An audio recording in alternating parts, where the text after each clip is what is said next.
daay waa liga maqli waay marka fartaan ay soo saareen dadaalay waqti waxay dhalatay wax walba ku xireeyay farsan fiican iyo waqti باي يستلزم يعني والله أنا لا أقدر هاي الدنيا بس إيش أسمع قريب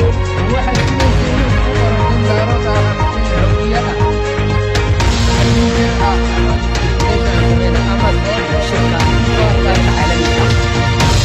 شر بدن أيان تجي وحال دي كرا شر نوعا أو كلا أماركن سيدو إذا مسيء هاي ورقدها الذيك سنايو sidoo cilmiyaysan yahay aad baa runtii uu ii soo jiitay waxayna tusinaysaa in oo programkan uu meel fiican gaaray marka aad baan iyaga mahad gaar ah aan dhalinyaradaas u jeedinayo barnaamijkiisa ku soo dobariti waxaa kaloo aan salaamayaa dadka badan ee halkan isugu yimid ee waqtigooda soo horay inay dhageystaan ay ka qayb galaan afkaar ku biiriyaan waxa meesha laga hadlayo oo sida cilmiga ah looga doodayo waxaa ku jira dad wasara ah oo iyaga laftoodii barnaamijkan aad u daneeyay sida professor sida waxaan dhihi rabaa ustaad Fargeete walaasheen wasiiradda Xaawo kulli iyagana mahad gaar ayaan u dirayaa iyagoo un waqtigooda muhiimka ah ku biiriyay inuu barnaamijkan guuleysto mahadda ugu weyn waxay u laabanaysaa macalinka weyn ustaadka professor Dr. Maxamed Xaaji Mukhtaar oo de kulligan arday aan wadanahay muxaadaraadkiisana waxa laga yaabaa si distance ah inaan wada taxanahay sidoo kale professor Abdullah Mansour oo asagana linguistic la wada yaqaano marka waxaan kaftan oo ku daraya waxa la yiraahdaa lo oo libaax u jeeda ma god la tal dhahay moogto meel ay fadhiyaan professor Maxamed Xaaji Mukhtaar iyo professor Mansour iyo ragaan culculus jibaasha ah way adag tahay in wax la sheego laakiin waa isku day waxaan sameyn doonaa inaan soo koobo anigoo waqtiga leysiyeen oo aad u kooban yahay inaan ka faa'iideysto waqtigoona baacsanay dartiis afmahaw oo aan sharxi doono afmahaw marka hore waxaan hordhac ay tahay arrimo inta badan laga dhawaajiyay dadkii iga horeeyay ayaa waxa aad loo sheegay horta af مثلا أما لقد إلى هجد ضداسو إلا شلي ويتاجنت أو قفل با مركز توحبوك شيء ون إسكوريجي وقدام توحكوريجي خبير كبروفيسور منصور وإقدام بيو أنا أسكح حوالي دونا لكن وحيت هاي صومالي ذو جودهان مركو جوه رئيس وحى مهمة إن هوست لقى حريق أي تاي صومالي ذو ارتداد إسكو أف أميهين مسوا كلا أف أما سيكلو كدوان هدي عن أودي جنو وحين نقون كرتا ما هل لقد كلية أي ليهين أو لهجة كفر عمان مسه لهجة والبوا إسكما ذح بنانتهاي أما اللقاد والبوا إسكما ذح بنانتهاي هاد بس أدودي كتير سؤالها وسؤالات الدأوين وسؤال هور اللي يسوي دي هدني جواب توضع أذكتهاي قف والبان ماله لأذا سبب توضعنا بهكدولو وحو ضعنا بأسك مركز ها من سنادو لكن أنتوا أقول بدن لبدأ جروب أي القصة أورورين كردات كإن أدي سوق هايستان تاسو إياذا نقصة أوروري كرتلفت هذه واحد لقى أمين سنة واحد سلكوا كويسة أما كوقتن تا واحد سومالي ذك أمين سنة كلا دوانان تا أما diversity هو حواي مشكلة سومالي ضد فرق بدن أيها وحي أد لوج ذي ثيورية أما أركتي ده هيسو سومالي ذو إسكو ضد إسكو لقدة إسكو دينا إسكو ضد وحول بوضع بقول كيف بقول مرة لا مركي أد واقع أكور جشيدنا نظرية داس أم ثيوري جالس واحد بدن واقع والنقون ويسي كلا دوانان أي أجرته سأصدرت therefore ضد كلا وحكود وذا يعني إيجانا كلا دوانان تو إني تهاي لفت هذه واحد مهمة سيد اللي هو بهاي إن الحوجيو ومدى الصوماليات إن بدنا مدى هذا الإلاليو أي هذانا at the same time وحلو بهاي هاي diversity كلا دوانان شها إن لقيرو مركا ما بحنت معنا بدل ما يسمينه يسمى مركا أما لقده أما أفده إن أي لكلا دوان هاي بيارين تاسي ماشي مركا أي مهمة دي كصوب حيسا مرر فر بدن هذا صومالي دبويسين فر بدن أي القبطة شرر فر بدن أي السوقي ماذا دبويسين تسترد بدن لقاه الله يعرمها سي أنتوا بدن وحلقاه الله وحيابا إسكت رقن وحواس لقيه شيء أما واحد إسكت يعني تقليدي لكن وح مشكلة ده باور كإن لقيه شيء waxa ugu horeysay shirkii ugu horeeyay carta la isla soo hadal qaaday waxaan u maleynayaa luqadana xataa afmayga in dastuurka lagu daro dadaal dheer kadib shirka Embagati baa la ictiraafay Soomaalidu marka waxay u baahan tahay culture ahaan lafteeda inay u heshiiso waxay u baahan tahay luqadaha iyo lahjadaha jira in la ictiraafo waxay u baahan tahay waxa soo dhan in Soomaalidu heshiis dhab ah ay ka gaarto in aniga aaminsanahay baybar noocaas aan had kor waan ka sameeyay laakiin mawduucan hadda caawa aad uma qusayso oo marka kuma dheeraanayo isku soo wada duub mahaw marka aan dhahno mahaw maxaa la yiraahdaa mahaw luqadaasi waa luqad ay ku hadlaan dadka la yiraahdo karre bixinta inaan aad u ilaaliyaan rabaa karre waxaana signalka shalay sii bixiyay ama ku adkeeyayba professor Maxamed Xaaj Mukhtaar markii uu sharxay garre iyo karre farqiga u dhaxeeyo طبعا markii aan qabaaisha magacyadooda sheegayna qabyaalad naga ma ahan laakiin waxaan sheegaynaa in wixii la fahmo oo dadka loo soo dhaweey naga tahay garre markii la yiraahdo dadka inta badan Soomaalida qaybaheeda kala duwan ay u yaqaanaan gaada waxa xoog looga isticmaalaa dhinacan Ethiopia iyo Kenya laakiin dadyowga garaha ah ee daga shabeellaha hoose luqadooda maxaa waa la dhahaa gaamaba ku jirtaba gaamaba isticmaalaan hadda alfabeetyada dhan raadisid maba ku jiraba ereyga ga ka kaliya laga helaa saas darteed karre ayaa sax ah luqadaas marka waa luqada caynkaas ah intee looga hadlaa gobolka shabeellaha hoose intuu badan ku kooban tahay meelaha looga hadlo waxa ugu badan aan dhihi karnaa maalan degmooyinka ugu muhiimsan qoryooley dadka qaar xataa oo reer galbeedka ay dadku wax ka qoray luqadii reer qoryooley ay dhahaan degmada qoryooley nawaaxigeeda waa looga hadlaa waxa kale looga hadlaa Awdhegle iyo nawaaxigeedii degmada Afgoy iyo nawaaxigeedii degmada Kuntuwaare iyo nawaaxigeedii Wanlaweyn iyo nawaaxigeedii Tortoro hadii on degmooyinka la raaciyo tuulooyin fara badan sida Farsooley Shankare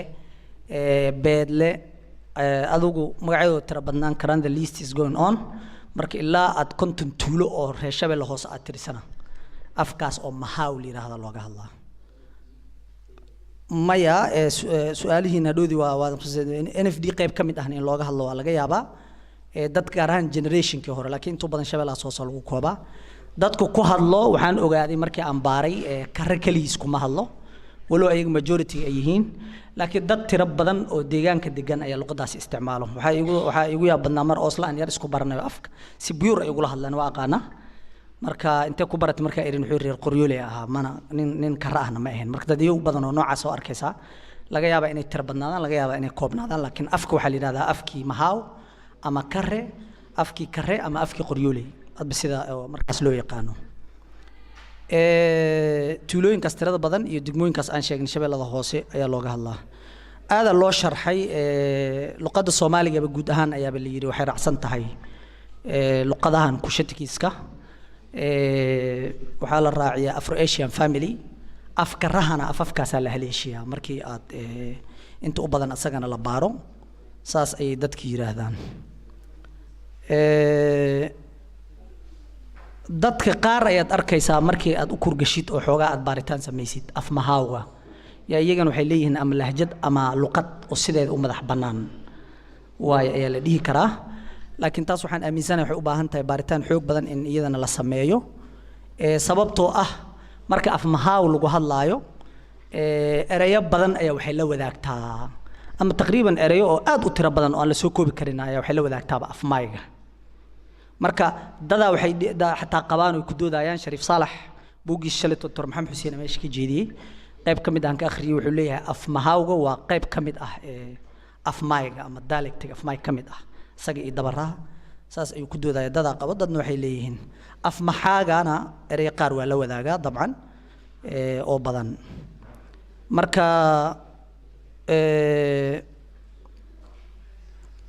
taasna marka waxay marka albaabadu u furaysaa qadiyada luqadda iyo lahjadaha ay doodeedii marar badan ay ifinaysaa laakiin mar walba waxay ku xawilan tahay Professor Mansour iyo muxaadaradiisii haddii ilaahay yiraahdo marka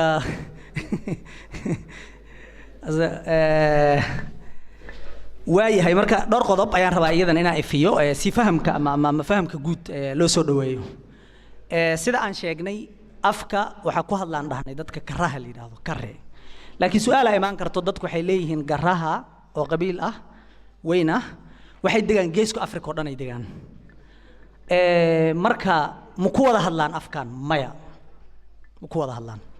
garaha sidooda way luqada badan yihiin iyo laftoodii waa qabiil geeska Afrika dhan dego ilaa jaadna waa la raaciyaa mararka qaar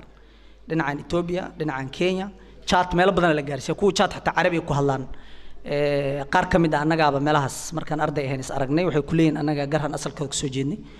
saasaan nahay waa waxaasoo janib taariikh dhinaca taariikhina la galaysaa laakiin waxa ugu muhiimsan garaha waxay ku hadlaan afmayga nimanka daraawaha la yiraahdo Shabdilo Isaaq Shalito aad ba meesha looga sharaxay iyo kuwa kale far badan xataa eeriyada qoryooli dego afmay ku hadlaan kuwa kale waxay ku hadlaan afmahaaw kuwan kare Shabeelle hoose ku hadlo kuwa Kenya iyo Ethiopia waxa laga yaabaa inay ku hadlaan laba luqad la way waxa laga yaabaa soo afmayga ku hadlaayo inuu af booran kana dhinac uga hadlo ama af maxaatiri soo ku hadlaayo inuu afkaas kale laakiin afkaraha markii la yiraahdo dadku badana isaga qasanta waxa la yiraahdaa durbadii waxay u ordaan inay u fahmaan dhinacan Kenya Ethiopia taasna marna correct ma ahan afkaraha ay cilmi baarayaasha qoreen saxda ah hatta aqoonyahanka reerkana isku waafaqsan yihiin ama xagga joogaano ama inta joogaano waa afkan mahaaw la yiraahdo inta badan Shabeellaha hoose iyo qoryooley looga hadlo xagga taariikh ahaan dalka afkani waxa la sheegaa inuu af aad u daaweyn yahay waqtiga taxdiidan ama u bilowday ma la garan karo hadda dad baa la sheegay inay arintaasi wax taariikh badan ka hayaan hadda waan rabnaa inaan ururino laakiin waxa aad la isugu raacay inuu af aad u daaweyn yahay oo dhowr boqol sano hadii uusan dhowr kun sano ba ahayn aad loo isticmaalayay waxyaabaha qariibka ah dadka soo jiiteen waxa kamid ah dadka ku hadlo meesha ay degan yihiin oo ah meel aad la isaga kala goosho ama cultural fara badan oo ka jiro dhinacan afmayga iyo xoog badan af maxaatiri iyo xoog badan ay u dhaxayaan haddana afkii waa la ilaaliyaa isma bedelo dada sidiisa ugu hadlo waxa arkaysaa qof walba waxa way awoogiisu ka dhaxlay canugiisu ku sii wareejiyaa afkaas saasta loo ilaaliyayna waa la sheegaa waxa kale xusid midan inaan ku daro dadka qaar waxay ku doodayaan inuu ahaa afkii reer Soomaali dadka la dhihi jiray afkoodii kanuu ahaa dada qabo warkaasina waxaan ka soo xigtay Dr. Maxamed Xuseen oo asagana taariikhyahan ah oo asagana uu ka soo minguuriyay Sheekh Abba oo asagana cilmi ansaabka iyo waxaas aad u yaqaanay ilaa intee bay theory-gaas asagana uu sax yahayna kulleen referenceedu waa iska wareejiyay qodobka shanaad waxay tahay afmaha wax badan ma laga qoray xagga qoraalka marka uu imaano xagga horta alfabeetada waxaan dhihi karnaa isku day far badan ay jiray waxa uu lagu soo ururiyo ama lagu soo dhaweeyay hadda afmayga sidoo u qormi karaa meel yar waxa laga yaabaa in hal xaraf ama wax saas oo kale hadii kale ama waba taasoo iyadana marka la adkeynayso inuu afmayga aad xiriir ula leeyahay waxaa jiro aad baa loo daneeyay dadkan oo baarayaasha reer galbeedka ah markii oo dialectiska Shabeellaha hoose ama luqadaha digilka laga hadlayo aad loo xusay garaha iyo tunida iyo jiidadii aad loo xusay aad wax looga qoray buug baa jiro aan rajeynay asxaabteedii hadii ay keeni karaan oo qoray nin Talyaani ah oo la yiraahdo waxa la yiraahdaa magaciisi Maru Tosco oo Talyaani ah kitaabka shalina Dr. Maxamed Xuseen ayaa qayb kamid ah jeediyay marka inta u badan asaga wuxuu xooga saaray grammaticada xooga saaray Maru Tosco waxa uu hadda wuxuu muxaadir ka yahay ama lecture ka yahay jaamacadda Torino ee Talyaaniga markiisa horena wuxuu macalin ka ahaa of Talyaaniga jaamacadda ummadda Soomaaliyeed akademiyadu ka shaqeeyay Professor Mansour aad u yaqaanaan ilaa Shabeellaha hoose qoryoolay uu tagay xataa ninkii walaalkay oo ah Shabd Waaxid mar aan wareystayo kaas study markuu sameynayay dadkii uu soo wareystay xabad buug fiican waayo oo buugta oo hadda uu hirgalay kamid ah isla walaalkay oo laftiisii professorka la shaqeeyna buug kale uu sameeyo isagana naxwaha uu qoray taqriiban ilaa iyo 9 page buugaas ahaa laakiin wali lama publish gareyn wuxuu mar dhahay qayb kamid ah iga luntay marka waxaan rabaa inaan qaybtii dib rewriting aan sameeyo si uu dib loo qoro arintaas iyadana bibles kale ko kooban waa jiraan ama Carabi lagu qoray ama af maxaatiri lagu qoray ama af mahaa laftiisi marka asagana wali waxa la dhihi karaa wuxuu ku jiraa xaaladda cilmi baarida iyo in wax badan laga ogaado oo af ahaan loo qoro marka qodobada ugu muhiimsan ee hadda aan afmahaaga ka dhihi rabay intaas ku soo ururaya marka ugu dambeyntii tusaalooyinka waxaan rabaa inaan oo afka wuxuu leeyahay dhaqanka ayuu dabcan luqad marka laga hadlayo dhaqanka lama kala bixin karo oo badan dhaqanka xiriir leh marka waxa aad caan u noqotay xataa oo marar fara badan ciyaartan ay karaha ciyaaraan karaha in la yiraahdo rabaa kaafka la ilaaliyo markii aan amahaw ka hadlayno tur marka turtu badana oo xoogaa oo inkasto ardaal waxaas ay dheeli jireen laakiin haddana dhaqan un karaha ay leeyihiin oo badana marka aftahannimada luqadda waxaa dareemaysaa markii ciyaartaas oo kale la joogo nin afyaal la yiraahdaa jir meesha imaanayo inta u badan waxaa gabya waxaa laga yaabaa gabar inay meesha dhex istaagto gabadha lafteeda waxaa laga yaabaa ninka ugu gabayga qatarsan iyo hadhowda la ciyaaraysa gabadha ugu qurux badan marka nooc ilbaxnimo oo sii horeysayna wayeeda la dhihi karaa dadka afmahawga yaqaan waxay leeyihiin aftahannimadiisii waxay aad u soo baxdaa laba xaaladood marka wax la amaanayo waxaa la dhihi karaa af carbeedka iyo waxyaabahaas inuu dhinacaas kala wadaago aad bay aftahannimadiisii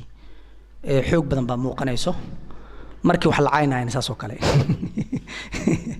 marka taas waa waxyaaba ugu gaaribta waxaa kaloo raacin karnaa oo asla aftahannimada luqadda oo waxaa ka dhigaya rhetoric waxaa ka mid ah waxa aan afmahaagu lagu yiraahdo baytan iyo beeday lankan waa baytanaa leeyahay baytan marka waxaa la yiraahdaa badanaa waa gabayga markii uu qofkan gabyaayo waxaa la leeyahay alla ilaahay ninkan beedayna waxaa waay badanaa markii xoogaa la sheekeysanayo maadeeska inkastoo ay xoogaa xiriir la leedahay markii gabdhaha loo sheekeynayo ama shukaansiga doodaha aan meeshaan ka boorkicinay adinka dhan waa idin taallaa wax hadda aniga aan sheeganayo vitogeeda ma jiro waxaan rabaa wixii in laga dhigay mogta mar hadiiba dood ay tahay dooda sideedaaba waxa iska tahay give and take way mogta ma ahan aniga kaliya inaan ku dul akhriyo adinkan waxa laga yaabaa inaad aaraa ila wadaagtaan waqtigan waa isa soo guraya la leeyahay marka afmahaagu qofka ku hadlaayo ama qoryooley ka yimid ama afgoy ka yimid ama awdheegli ka yimid ama dilay ku runyo wala weyn ka yimid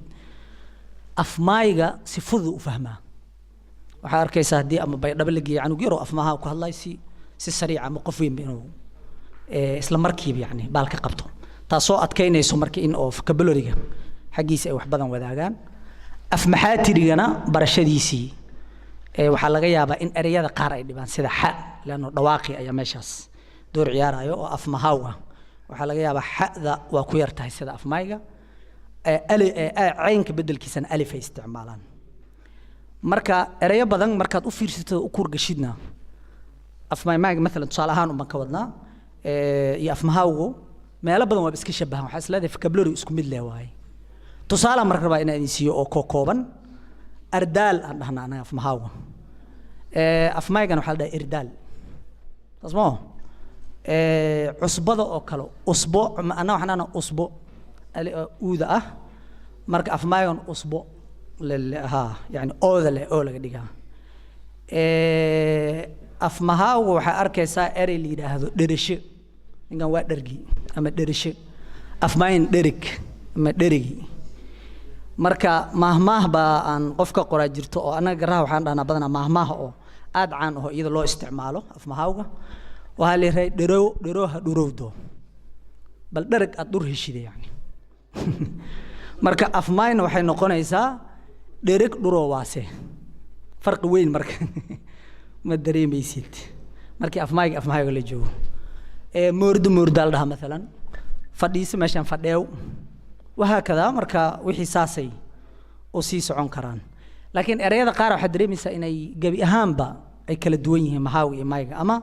إسك أقدويهين ولكن أن كلا دونان أدري ميسيت مثلا قفا حكولي أرد إنه كل غرباء أفمها مركا له فيك وكله فيك أفمايجا وحليها رور فيكنا أفمايجا نقطة لقيا ورا هذا دي أو أن أنا دويس وحي هرب شيء مركا وحكمت دوكسو ولذلك دad badan xataa waxay dhahan garadhoog noo dhahan mugtama ereygaas aad u adeegsan dhoogso marka dhoogso waxay ku leeyihiin afmaygan wuxuu noqonaa Soomaan surun roogso afab gaalan ku ogaa marka afmayga hadduu ku jiro waa marka okay marka wixiina isku dhow yihiin la soo baxayso qofka markuu subkanaayo af maxaa waxa leeyahay sakuurso ala leeyahay meesha kalena waxa la yiraahdaa dhaayso ama dhaayso sariida marka laga hadlayo sariir aan anaga aaran akhrinaa saliid af mayga oo af maxay tiriga uu dhinac ka shabaho waxa marka raadinaysid aawa aan anaga af maygan oot marka waa isku dhow yihiin laakiin geel gaal marka wixii la mid ah ugu dambeyntii waxaan ku soo ururinayaa marka isku daygaas kooban ee aan sameeyay oo aan rajaynayo insha Allah inaan soo hormariyo oo meel fiican u gaaro in aan marka hore u hadiyeeyo professor Maxamed Mukhtaar iyo dadaaladii runtii uu bixin jiray asaga ahaa ninkii u dooday luqadahan digil iyo mirifka iyo maygu ugu horeeyo ninkii soo caan bixiyay manaabirta caalamiga iyo platformada internationalka ageey asaga waaye waxaan ugu dambeyntii ku darayaa qiso yar oo hadda ka hor yar baa isla deganeen oo gurceel ah marka muxaadaro waxaan dhageysanayaa oo profka leeyahay oo af maygu ku sharxaayo iyo waxyaabahan dhaqanka iyo meelahan marka yar arday oo meelaha Norway adig dadkii ayagoo yar imaado aha mugtaaf Soomaaliga xataa aad ma u yaqaan qaybiis kala duwan marka profka qayb kamid ah wuxuu sharxay wuxuu yiri pida xarafka la yiraahdo mesela pida af maxay tiri aan ku jirin af maygu waa ku jira erey tusaale u keenay waa iloobi marka wuxuu yiri hadii maalinkii la kala amaahanay xataa luqadaha hadii kan lagu dari lahaa biidan had Soomaalida dhibka ka haysto ay ku dhaqli maanta macallimiinta pida war bi ay ku hayaan marka way xalismi lahayd saas amal profka u dhigay yarkii aad u yaabay markuu soo jiito wuxuu wallahi ninkan wuxuu sheegay waa loojigo ana xurad biidaas la igu kala laayay macallimada maalin walba biidiyaan ku dhawaaqi lahay marka adduunka globalization asagoo dhinacan u socdo dhinaca kale hadda waxa xoog la saarayaa in la ilaaliyo luqad iska dhaafay lahjadaha yar-yarka ah ayaa waxa la leeyahay ahmiyadda ay ku fadhiyaan ay aad runtii loo ilaalinayaa luqadda af Soomaaliga qaybaheeda kala duwan ayaaba hadda khatar ku jirto la leeyahay burburaysa masiirka lahjadaha marka meesha aadi doonaan aad bay u adag tahay arintaas laakiin dhinacii kale hadana waxa barbar socoto aad baan u faraxsanahay aniga af maygo kala hadda dadku waayahan aad ay isugu dayaan inay qoraan aan hadda yaraan qoraalka maalmahan dhanbaraayo isla deganayo wuxuu yiri af maygo waxa aan ku hadlaan rabaay ma aqaan gabar u shukaansan inay wax ku xirtaa laga yaabaa marka thank you aad u mahadsantiin idin ku dheereeyay raali ahaada السلام عليكم ورحمة الله وبركاته.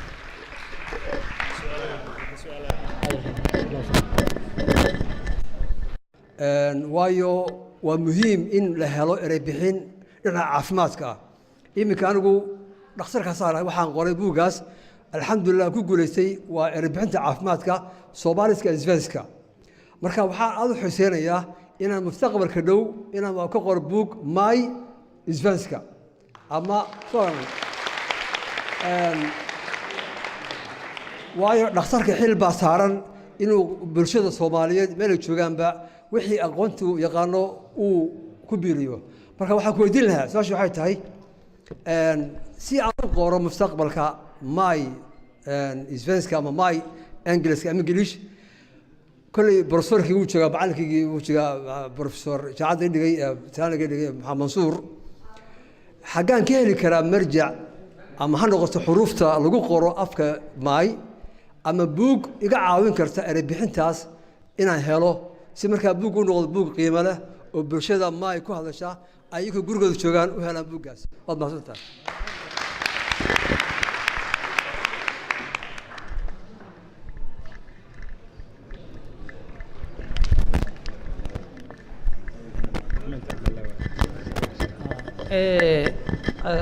dhakhtarka aad u mahadsan yahay dadaaladu wadana waa ugu hambalyeynaya aniga afmaha ka hadlay afmaha ay weydiisay waa uu isdhaxgalayaan ragii culimadan waa joogaan laakiin afmaayga waxaan qabaa dictionary-giisa waa ta hadda maanta ka shaqeynayna mogtay marka erey bixintiisa already waa jeebkaaga ku jirtaa wax badan oo aad u baahan tahay male in adiga isticmaashid u baahsan saas islee